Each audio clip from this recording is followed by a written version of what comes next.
Midnight/midnight. Midnight/.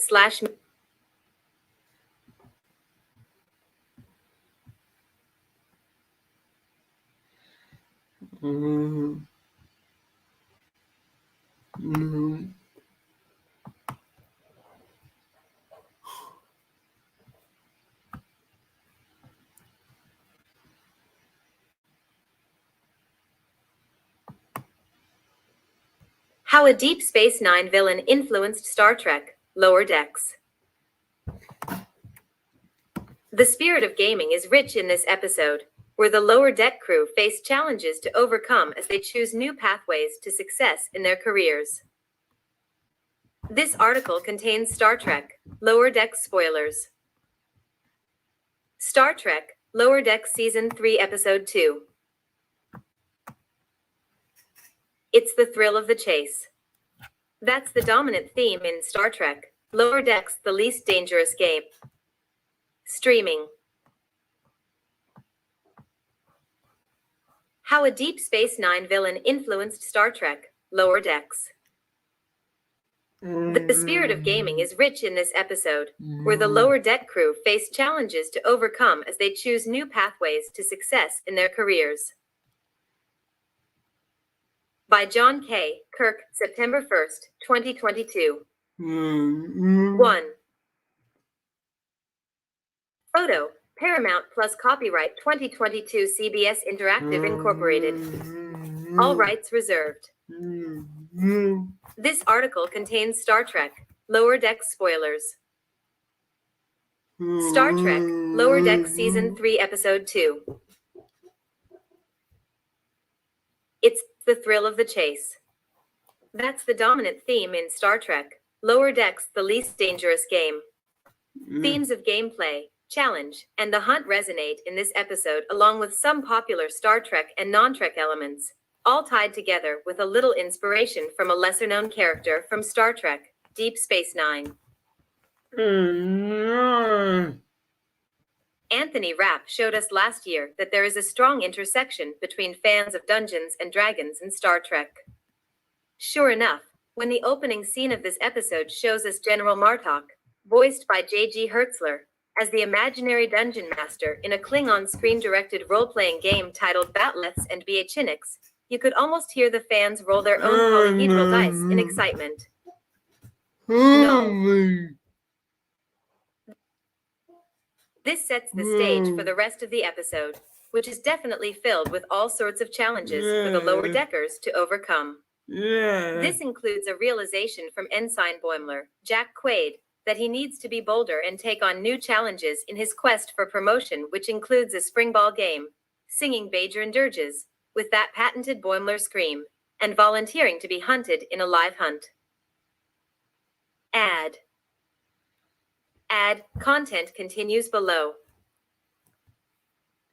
A live hunt is, of course, the ultimate game, and it's a challenge that has been at the forefront of Lower Decks showrunner Mike McMahon's mind. I've been trying to bring Tosk from Deep Space Nine into my own Star Trek since Lower Decks Season 1, McMahon tells us. In fact, I tried to bring him into Rick and Morty. But I think they eventually brought in a character inspired by him after we parted ways, which, of course, always happens. The Rick and Morty character McMahon is referring to as Mr. Always Wants to Be Hunted. The Star Trek Deep Space Nine episode in question, Captive Pursuit, sees the reptilian Tosk docks at Deep Space Nine for repairs to his ship to evade the hunters who pursue him. In the case of Lower Decks, Boimler plays the role of Tosk in this story. As part of a realization that he needs to be more aggressive and bolder in his quest for promotion, Boimler volunteers to be the prey in a live hunt with a menacing-looking alien species without thinking of the consequences. It's a hilarious subplot that not only recalls that DS9 episode, but also puts it into a gaming context that fans can appreciate. I really wanted to get a hunter on the ship. I loved Tosk. McMahon says. Just to clarify, Mike is referring to the thrill of the hunt here, in that the real game, even though the show starts with a Klingon role-playing game, is a hunter, namely Cranch, hunting Boimler like Tosk. I don't know if this is an influence, but I love Predator. McMahon tells us. And I don't know if you've seen Prey, but I love sci-fi hunt stories. They're always great. The original Predator is my favorite version of that. Maybe aliens, but it's a different vibe. Ad content continues below. Nevertheless, there's a predator vibe in this episode with the monstrous hunter, Cranch, the intelligent technology, and even the glowing ooze that's used to mark Boimler as his prey. Of course, if you throw the patented Boimler scream into the mix and add the funny interludes in the hunt sequence, you get a game that's not only hilarious to watch, but delivers on the promise of the episode's title. Join our mailing list. Get the best of Den of Geek delivered right to your inbox. Star Trek Lower Decks drops every Thursday on Paramount Plus in the US and on CTV's Sci-Fi Channel in Canada. Share. Comment. 1. Animation comedy Paramount Plus Star Trek Lower Decks. Written by John K. Kirk at Captain Kirk. Nicknamed Captain Kirk at a young age, John is a freelance pop culture writer who also moderates panels for Fan Expo Canada. He has contributed to Read more from John K. Kirk. Keep reading.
Star Trek Lower Decks. Thursdays on Star Trek Lower Decks Season 3 Episode 2 Review, The Least Dangerous Game. Diana Kang at September 1st, 2022, 10 a.m. Updated at September 1st, 2022, 1:50 p.m. One thing Star Trek Lower Decks does exceedingly well is present parallel, but separate plotlines that combine to drive home a core theme unambiguously. Star Trek Lower Decks Season 3 Episode 2 is a perfect example of this clever and effective narrative construction. Of course, Boimler in various scream-worthy contexts and Mariner trying to roll back her act of rebellion masks the dual adventure as all hilarious hijinks, but it's pretty remarkable how tight a script this is. And Lower Decks Dungeons & Dragons, Batleth's, and Vnyhfnv's Night is just delightful and amusingly nostalgic of the short-lived VHS recorded host board games that were good for exactly one playthrough. It's only been one adventure since Mariner learned Ransom holds her fate in his well-manicured hands, now that her parents are finally resigned to the long-coming conclusion that they would never be able to discipline her appropriately. Watching her toe the line without her signature snark and backtalk is like seeing a tiger wear a tuxedo. Impressive, but incredibly unnatural. Of course, a large part of her struggle with respecting Ransom's command is that she doesn't respect the man. Ransom has been a largely unexplored character so far in the series. In Mariner's estimation, he's little more than a muscle-bound devotee of the most mundane aspects of Starfleet. Ransom, we have a mission briefing. I expect you to be early. Mariner, it doesn't start for an hour. Ransom, I know. You're almost late for being early. Move it. Permalink, I know. You're almost late for being early. Move it. He doesn't do much to redeem himself here, although Mariner does put some effort into trying to see his perspective. For her to at least attempt to seem like she's adhering to the chain of command is kind of huge character growth. Can't imagine it'll stick for long, but until Ransom develops an ounce of creative spark, they'll be an oddball pairing for the ages.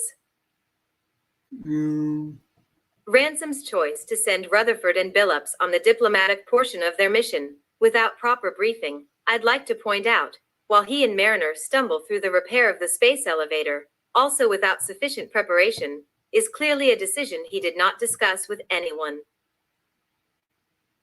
Starfleet isn't all about being fed fruit by erotic aliens with slightly different nose ridges.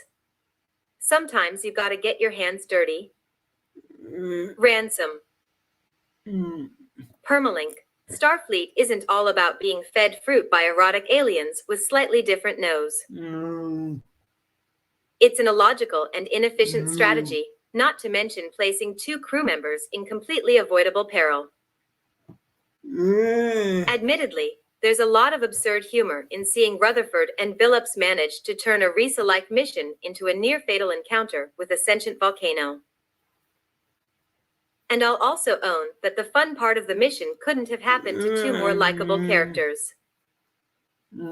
That Ransom salvages the mission with a display of his shirtless torso only polishes the farcical top-prize nature of the plot.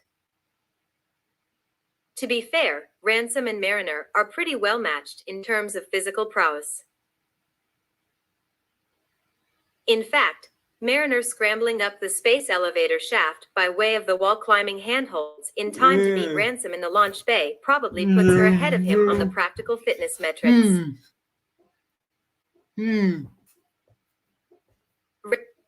Ransom, woo, they weren't lying. This did get complicated. Mariner, wow, psychic baby, evil computer, and a volcano. You guys ever hear of overkill? Volcanic Lord Morgo. It provides a system of checks and balances. Mandrick, psychic baby leader, how dare you question our method of governance? Throw them in the volcano. Co-leader 355, sentient computer, beep. Beep. Beep. Permalink, beep. Beep. Beep. However, I suspect her going topless might not have gotten the parley going the way Ransom did. The title The Least Dangerous Game is a reference to Richard Connell's 1924 yet thrillingly evergreen short story, The Most Dangerous Game, wherein a shipwreck survivor finds himself stranded on a private island and hunted by the eccentric inhabitant only to use his cunning to turn the tables on his would-be hunter. Oops, #spoilers. For Boimler to step up to participate in a hunt as the prey is the apex of his say yes adventure. Improvements to the literary source material include that consent, the catch selfie and release ritual of Cranch's hunt, and the obvious and natural consequence of announcing one's intent to hunt the hunter. You were excellent prey. But I do have notes. Cranch. Permalink, you were excellent prey. But I do have notes. Watching the progression from saying yes to a recreational sports tournament to singing in a dirge choir to being hunted is also hilariously engaging. It's a bit dizzying, to be honest. Oh, and there was the life painting modeling. That'll be a cool bonus scene on the DVD release, I'm sure. It suddenly occurs to me that the overarching theme of Mariner, Boimler, and Rutherford's mishaps is that a bit of research beforehand could prevent a lot of issues. I'm sure the computer could have warned Rutherford about when belly button exposure is required planetside, Billups that his Audi would be a problem, Mariner of the do's and don'ts of repairing a space elevator, and Boimler that Cranch's species doesn't hunt to the death. But then, where would the hijinks have ensued, right? And the trauma. And the scarring and nerve damage. Rutherford, how's the shoulder? Boimler, Dr. Tana says it'll probably always feel a little off, but it's fine. Tendi, sorry. I kind of feel responsible since I was the one who told you to go against your plans. Boimler, all those years of trying too hard never got me half the recognition that I got today. Mariner, plus nerve damage.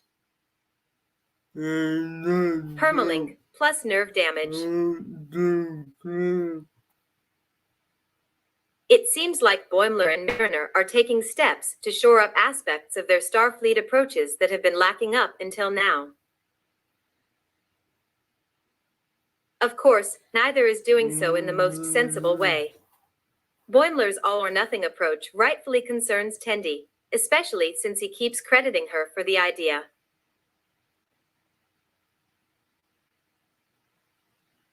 Boimler, old Boimler was into moderation. Bold Boimler's into boldness. I confidently enter the bar and demand blood wine. Rolls dice, Martok. The bartender rips your arm off and kills you with it. It is not an honorable death, since technically you have died by your own hand. Boimler, whatever. I'm still gonna be bold. Permalink, whatever. I'm still gonna be bold. Mariner may overestimate Ransom's level of cluelessness/willful ignorance at some point in the future and have to account for an impetuous act of insubordination. Like playing batleths and binetches in the repair bay when she's supposed to be repairing things. Well, players gotta play, and Beckett's gotta buck the trend. She always keeps things interesting. Boimler, no matter how careful I am, no matter how hard I try, I feel like I'm going to be an ensign for the rest of my life. Tendi, again, if planning and trying aren't working, maybe don't do that. Permalink, again, if planning and trying aren't working, maybe don't do that. As for Boimler, the upside to his 110% approach is that he always seems to come through in the end. At the moment, Tendi and Rutherford still seem stuck in the wing crewmate zone, but they've both got a lot of layers to explore. Tendi's got all her baggage as the non-Earther to pack, and we're still waiting on what Rutherford's cyborg programming has buried in there. All in all, I'm looking forward to where their adventures take us next. Cranch, there are only 3 types of prey.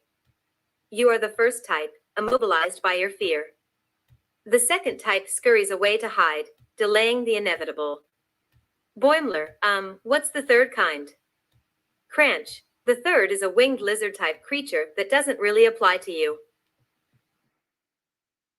Permalink, the third is a winged lizard-type creature that doesn't really apply to you. What's your big takeaway from this adventure? Are you as curious as I am as to what brunch with Freeman and Cranch looks like? Of course, Billups has an Audi. Still, did confirmation make you laugh, or was it eye-roll material? Hit the comments with your thoughts on how the lower decks might take it to the next level. The least dangerous game review. Editor rating 4.0/5.0. User rating 5.0/5.0, 3 votes. Diana Kang is a staff writer for TV Fanatic. Follow her on Twitter.